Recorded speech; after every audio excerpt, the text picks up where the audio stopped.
इस बीच अपनी मिसाइलों और लड़ाकू जहाजों से ताइवान को डराने वाले चीन पर नकेल कसने के लिए अमेरिका एक बड़ा कदम उठाने जा रहा है। अमेरिका ने ऐलान किया है कि उसकी नौसेना का सबसे शक्तिशाली 7वां बेड़ा ताइवान स्ट्रेट से गुजरेगा।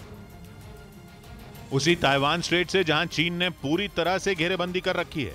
उसके जंगी जहाज, पनडुब्बियां और लड़ाकू विमान समंदर के इसी हिस्से में पूरी ताकत से गरज रहे हैं। चीन ताइवान को यह बताने की कोशिश कर रहा है कि अमेरिका से नजदीकी उसे भारी पड़ेगी। कहा जा रहा है कि ताइवान स्ट्रेट में मिलिट्री ड्रिल के बहाने चीन न केवल ताइवान को बल्कि अमेरिका को भी दम दिखा रहा है। पहले कुछ ही दिनों तक सैन्य अभ्यास की बात करने वाला चीन अब मिलिट्री ड्रिल को खत्म करने की तारीख तक नहीं बता रहा। और तो और चीन ने समंदर के इस हिस्से में पनडुब्बियों और जंगी जहाजों को तबाह करने का अभ्यास भी शुरू कर दिया है। और माना जा रहा है कि चीन की इस हरकत की वजह से आने वाले दिनों में अमेरिका के साथ उसका तनाव और बढ़ सकता है, क्योंकि ताइवान को दादागिरी दिखा रहे चीन को उसी की भाषा में जवाब देने के लिए अमेरिका ने कमर कस ली है।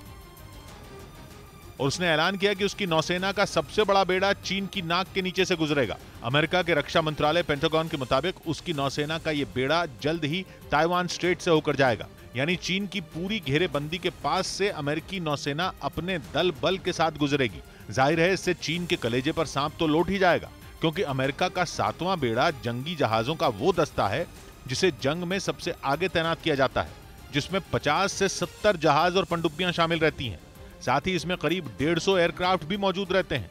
यही नहीं, इस बेड़े में करीब 20,000 नौसैनिक हर वक्त मुस्तैद रहते हैं। और माना जा रहा है कि अमेरिका समंदर में चीन के आसपास इस तरह से नाकेबंदी कर रहा है कि ताइवान पर हमला होने के हालात में वो तुरंत जवाब दे सके, क्योंकि नैन्सी पेलोसी के ताइवान दौरे के बाद से ही चीन अमेरिका से बुरी तरह चिढ़ा हुआ है।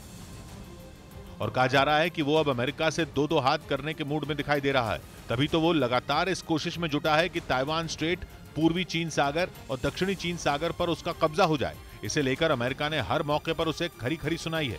और तो और ताइवान के मुद्दे पर दोनों के बीच तनाव अपने चरम पर दिखाई दे रहा है। दक्षिण चीन सागर में अमेरिका की मौजूदगी को नजरअंदाज करके चीन ताइवान को खौफ से भर देने वाली मिलिट्री ड्रिल कर रहा है।